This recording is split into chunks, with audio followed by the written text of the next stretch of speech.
Hey, what's going on, Luke here? In the last couple of days, Buzz Rothfield, he does it every year, but he announced his top 50 players from the 2021 NRL season. Now, the list is always a little bit dubious. There's always a couple of people on there, and you look at it and you go, how the hell did he make this list? And then on the other hand, there's always players that you look at and you go, how did they not make the list? So I thought it'd be interesting to take a look at it and give my thoughts. A few years ago, it was actually, I don't know, a long time ago, I did a video on his list, and I thought with it coming out, I thought it'd be something to talk about. I mean, there's not a lot of news going on at the moment, so top 50 being announced, I thought that was quite interesting. And also, I will say, I'll cut him some slack because I know that list are super hard to put together. Even if you went and tried to name your top 50 players, there's probably players you're going to miss and there's players that you're going to forget about. Just a few things like that, but I will say some of these selections and even just placings of players are usually very strange. So fingers crossed they are, so I'll have something to talk about. So let's go ahead and take a look at this list. Actually, before we take a look at the list, I just need to say if you happen to enjoy this video, make sure you leave a like on it and subscribe to the channel if you're new around here. Also make sure you use the notification bell. Don't rely on the sub boxes. Use the notification bell and never miss any of my videos. Also, you go ahead and give me a follow on social media. It's on the screen right now, right in front of me. It's Mr. Luke and YT for the most part. My Facebook is Mr. Luke, but everything else, including TikTok, including Snapchat, is Mr. Luke and YT. Go ahead, give me a follow, give me an ad, do all that sort of stuff. Also, go ahead and check out the merch. A lot of you said it looks really nice. You can see the design on the screen right now. Go ahead and cop some of your own. People who have ordered already have been receiving it, and they've all said they really like it, so go ahead and get some of your own. Also, a special mention to the sponsor of this video. You already know what I'm going to say, but the sponsor of this video is Manscaped. Who is the best in men's below the waist, grooming champions of the world?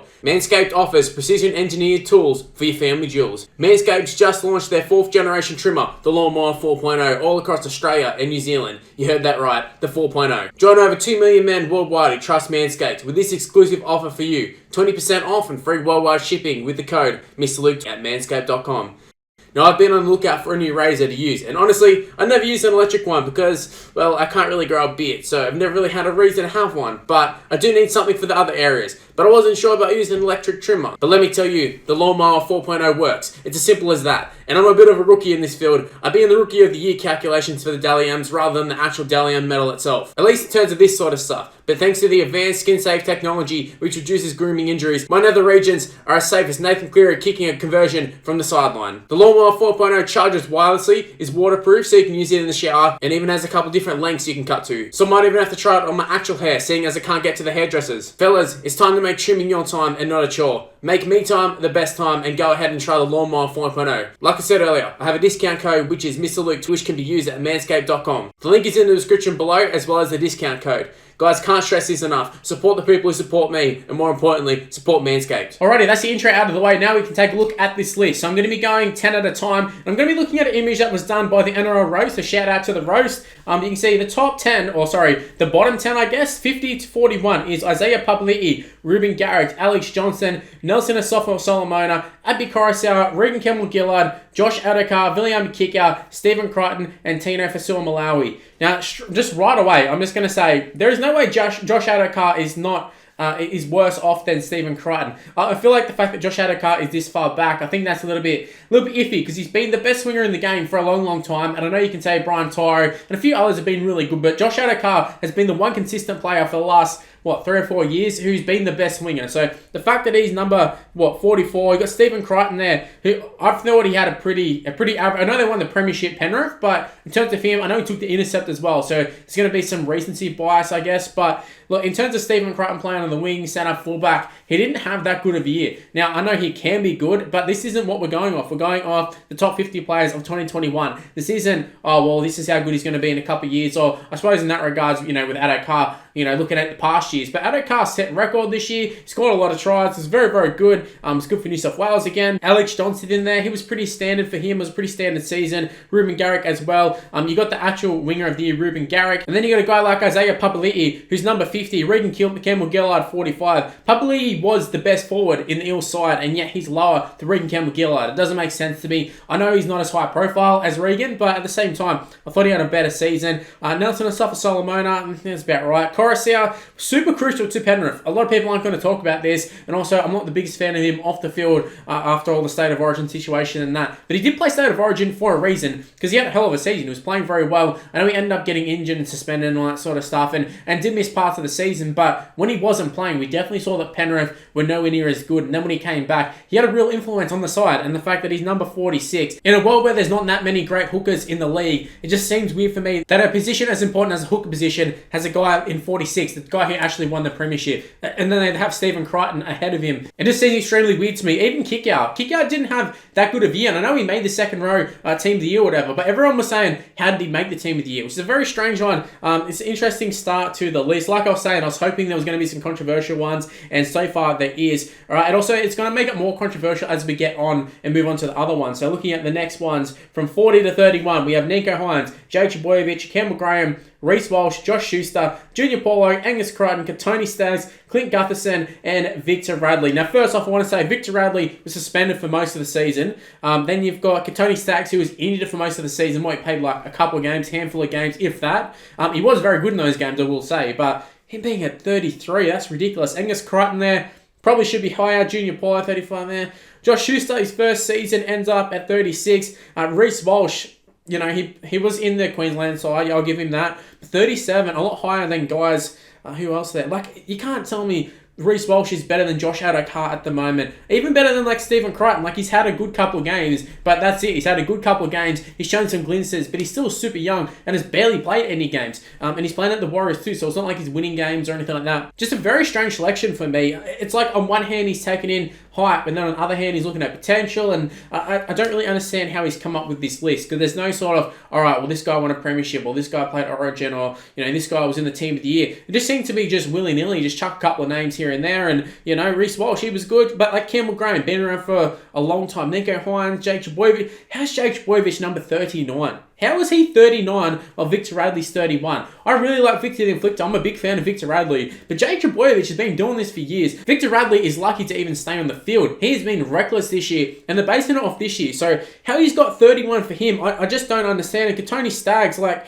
I said, he barely played. You got Campbell Graham, who played centers in the previous one. You had Stephen Crichton, Alex Johnson, Ruben Garrick, and Josh Adokar. I've already talked about them. But they were the backs that were behind him. I just don't understand how they're behind Tony Staggs, considering he didn't even play this year, really. As for Clint Gutherson, I actually feel that that's probably pretty rough for him, because there's actually a lot of good fullbacks in the game. And in terms of him being better than Nico Hines, I do agree with that at the moment, because we've only seen one good season for Nico Hines. But Gutherson at 32, I think that's pretty fair. I don't know if Parramatta fans will agree with me, but he's not the best fullback. He's not the best player or anything in their side. So I think that's about right, considering there's going to be a whole bunch of other fullbacks in this list. But it just amazes me that Tony Staggs is there. Angus Crichton is as far back as he is, because I would consider Angus Crichton to be probably the premier second row of the comp. I know he's not necessarily going to get second row of the year and all that sort of stuff, but I really do rate Angus Crichton. And the fact that Victor Radley is at 31 above all of those guys, that's ridiculous to me. Moving on to the next set of 10. Josh Papali'i, Daniel Saifidi, Jared Hargreaves, Jai Arrow, Dave Fafita, Adam Reynolds, Brian Toro, Mitchell Moses, Ryan Pappenhausen, and Luke Keary. Luke Keary at 21. Okay,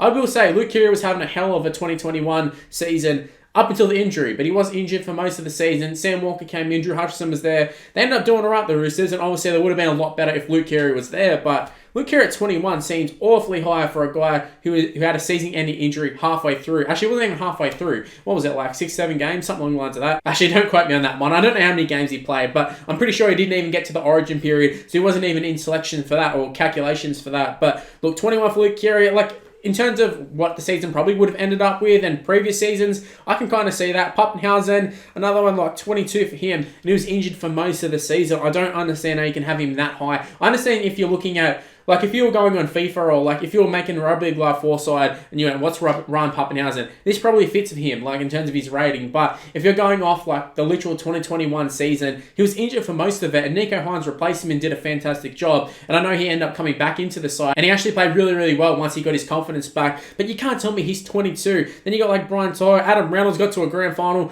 Brian Toro, I can understand 24. It just crazy that he's at 24, and then the next best winger at a car's at like 46, whatever it was. That seems crazy to me, especially with the years and years put in. But yeah, Brian Toro, I can see that one. Dave Fafita, really, really good with the ball, terrible in defense, and just in terms of work rate, I don't know, he's a little bit, I can see him being there. That seems probably about right. Jai Arrow there, having him above Daniel Saifidi, I feel like that's a little bit I don't really agree with that one. Jai Arrow doesn't even start for the Rabbitohs, and you got him as the 27th best player. He doesn't even start for the Rabbitohs, who have Mark Nichols starting. I know there's lots of memes about Mark Nichols, but just in terms of his actual playing ability, the fact that Jai Arrow can't get a start in this side, I know you can look at things like, oh, well, he's better coming off the bench and provides more impact and it just works for the side. Look at that, but he's on big money and he's coming off the bench. So the fact that they've got him as the 27th best player just seems very strange to me. Then you got Jeremiah Hargraves, who actually had a really good season, and Daniel Saifidi, who had a really, really good season himself. I really rate Saifidi. Even his brother's really good these days. But look, Josh Papali'i's been good for years. This is what I mean. There's no consistency to this because they're looking at players like Luke Keary, like Tony Sags, and going, all right, he's got a great future ahead of him, or he's had great seasons in the past. Then you got a guy like Josh Papali'i, who was arguably the best prop in the game for a long time. And they've chucked him in at 30. As for the rest of the players, I think the only one I didn't talk about was Mitchell Moses. 23 for him. I think that's pretty fitting. I think Mitchell Moses, 2022 will be a big season for him in the sense that he's placed at 23 right now, and I can easily see him, moving into the top 10 or sort of dropping a lot based on how the Eels go this year, because I feel like this is a big season for the Eels in terms of they've put a lot of eggs in their basket, and I feel like their premiership window is slamming shut very, very soon. You got Dylan Brown there. You got a lot of guys who are going to be coming off contract, and whether to retain them and whether they can retain them. And Mitchell Moses is the one key figure in that side, and if he plays well, and I thought he did play really well in the final series, just needs a little bit more help from some of the other players around him. But I think Mitchell Moses, I think he can take it to the next level. Whether he does or not, up for debate. But look, him at 23, I think that is pretty fitting. But it's just crazy that Mitchell Moses at 23 and he played State of Origin this year. And whether he can argue whether he deserved it or not. But you got Adam Reynolds there at 25, who played in the grand final, had a hell of a season. Luke Keary barely played though, and he's above Adam Reynolds and Mitchell Moses. So that's crazy to me. Now moving on to the next 10, it starts at 20. So we have Jerome Luai at 20, Christian Welch, Damien Cook, Kalen Ponga, Joey Manu, Payne Haas at 15, James Fisher-Harris, Isaiah Yeo, Cameron Munster, and Harry Grant. I would just say Cameron Munster, if you're basing this off 2021, there's no way he's ahead of some of those other players. Cameron Munster had an absolutely shocking year, shocking finish of the season in particular, but in terms of his actual play in 2021, everybody can say this was not a good season for him, especially in regards to other seasons. Like I said, if you're basing off other seasons, he can be there. But then you got other players who should be higher as well. So very strange to me that they have Cameron Munster there. Also, Harry Grant at 11. Harry Grant was injured for a lot of the season, and then when he played, I didn't think he was that good. He had little glimpses, but I think we can all see that Brandon Smith was clearly the better hooker. That's why Harry Grant was coming off the bench. So you essentially have a bench hooker. I know Brandon Smith was really, really good, and Harry Grant would start at pretty much every other club. But he was injured for most of the season, and then when he played, even look at the final series, he wasn't very good when he actually had to play. When Brandon Smith got injured, it just seems weird to me that he's number 11. You got Api Coruscant, who just won a premiership in 45 or something like that. That is ridiculous. Look at the other one. So look, 11 and 12, Cameron Munster, Harry Grant, they're purely getting there because of Melbourne, and also because they've got a name too. It's weird that Harry Grant's been around for such a short time, but has such a big name in the game. It's quite strange. But you got Isaiah Yeo, just won a premiership, one of the most important parts to the actual Penrith side, to the New South Wales side. I'm totally fine with him being in the 13 position there. Maybe even top 10 for Isaiah Yeo. I really rate Isaiah Yeo. James Fisher-Harris, I think he's the best prop in the game at the moment. Actually, Payne Haas, I think probably is better. So interesting that they got Fisher-Harris at 14, Payne Haas at 15. But either way, I'm not real concerned with that one. Joe Martin at 16, pretty fitting. Kalen Ponga at 17, I think that's pretty fitting considering the other players and his rankings in terms of best fullbacks in the game. So they got him above Ryan Pappenhausen and a few other guys like that. Christian Welch, I think that's pretty fitting for him. Jerome Luai, number 20. So they do have him above Luke Keary. Going to be interesting to see who else they got above him in terms of halves. So look, that's 20 to 11. Let's move on to the final 10. Who's in the top 10 players of this top 50 list? Let's find out. We got Brandon Smith at 10, Matt Burton at 9. You're kidding. I'm a big Matt Burton fan. I'm a Bulldogs fan. I'm super excited to see him at the Bulldogs, at the blue and white. There's no way he's in the top 10 players in the NRL at the moment. Buzz Rothfield is off his head. He is on crack. He's on something. Seriously. Daly Cherry Evans, even Cherry Evans, top 10. Okay, interesting. Cody Walker, number 7. Cameron Murray, number 6. Latrell Mitchell. When he's playing, Latrell Mitchell is absolutely fantastic. I can see that in the top 5. But if you're just basing it purely off 2021 season, he was suspended for a lot of it. How many weeks did Latrell Mitchell miss suspended? His team made the grand final and he wasn't even there. In terms of actual ability-wise, I think he's right up there. I think he'd be in the top 10. Maybe not 5, but he's definitely in the top 10 players, I think. But just based off 2021, like I said, it doesn't make sense for him to be there because of how how many weeks he missed. And they were a long suspensions as well. And like I said, the team made the grand final. He didn't even play. And the fact that Cody Walker is behind him, yet Cody Walker was so integral to that Rabbitoh side, I think says a lot about this list. Then you got Jerome Hughes, James Tedesco, Tom Trbojevic, and Nathan Cleary is the winner. Nathan Cleary beats out Tom Trbojevic. I don't necessarily agree with it, but I don't disagree with it either. I feel like either one of them, they're pretty much like an even number one, I would say, because they're two different of players to say. Like, you can't really compare them. Tom Trbojevic plays completely different to Nathan Cleary. And what Nathan Cleary brings to a side, Tom Trbojevic doesn't. But what Tom Trbojevic brings to a side, Nathan Cleary doesn't. Nathan Cleary brings that stability. He's just solid everywhere. He's got great defense, good kicking game, just good passing. Like, everything about Nathan Cleary is super solid and elite. Tom Trbojevic he's unplayable at times. Like, you can't stop Tom Trbojevic. If he's in the mood and he wants to, he's going to score a try. But we did see in the final series, he did get shut down a little bit. So I think with how the final series went for Manly, I think it sort of not tainted his season, but we're all talking about how it was going to be potentially the best season ever. And then the final series came and teams sort of figured him out, or at least he didn't have the effectiveness as he did in the regular season. Then all of a sudden we're like, it was a great season, but wasn't the best season. So look, Tom Trbojevic, I think he was taken by the final series, and I think before the final series, easy would have been number one. But based off Nathan Cleary winning the premiership, injured as well, I know he's not exactly been super likeable off the field as of late, but I think he is the best player in the game. Tom Trbojevic, a close second. Have them as a tied number one. James Tedesco, being the best player for a long time, but not anymore. Not that Tom Trbojevic is there, not that Nathan Cleary is there, but a super important part to the New South Wales side, the Australian side, the Roosters side. He's going to be your fullback, despite Tom Trbojevic probably being a better fullback, just because you need to have both of them in the side. But look at the rest of them. Jerome Hughes, I definitely agree with that. Number 4, definitely there. Latrell, we've already talked about him. Cameron Murray, number 6, very interesting. The highest rated lock in the game. And I actually agree with that. He was outstanding in the grand final, outstanding for New South Wales, outstanding in general. I really rate Cameron Murray, and I know a lot gets said about his looks. Definitely a look up. But look, Cameron Murray, I think he's sort of underrated tough. I know he's in number 6 here. Everybody knows how good he is, but he's just a super tough player. But because he's a little pretty boy, everyone doesn't really recognise the toughness. But look, he gets in there, he makes the tackles, he gets through those shit runs. It's crazy to me that Cameron Murray's number 6, and I think the second best was Isaiah Yeo was there. But then after that, Jake Trbojevic, they had Radley and stuff over them, but Jake Trbojevic should be a lot higher than what he was. And the fact that you got, Cameron Murray and then also Isaiah Yeo in the top 15, but then the next lock's in the 30, despite the lock being a super important position these days. It seems weird to me. Cody Walker, I can agree with that at number 7. I'd probably swap him and Latrell, to be honest with you. I'd probably have Latrell in at 7. Jelly Cherry Evans, I don't get it. I really don't get it. Didn't stand up in Origin level, didn't stand up in the final series for Manly. He was good, but they were getting carried by Tom Trbojevic. There's no doubt about that. I know a lot of players played that part, but Cherry Evans was kind of he was just there. The fact he's in the top 10, that's purely on reputation. No way did he have a top 10 season this year. Matty Burton, I don't know. I don't even know if I'd have him in the top... I'd have him in the top 50, but Matt Burton's there. He was Centre of the Year. The other guy who was in the Centre of the Year was Justin Olam, who's not even in this list. He's not even in this list. Are you serious? Justin Olam, not even in the list. That is crazy. Then you got Brandon Smith there at number 10. I think that's pretty fitting. Brandon Smith could even be higher. I thought he was really, really good for them. But there's a lot of guys who didn't make the list. I can't see Dale Finucane there. Who was some other? Just off the top of my head, like I said, Finucane. Even guys like Kenny Bromwich and stuff, they're not in there. Even guys like Reid Marnie and stuff, I'd probably at least be in consideration.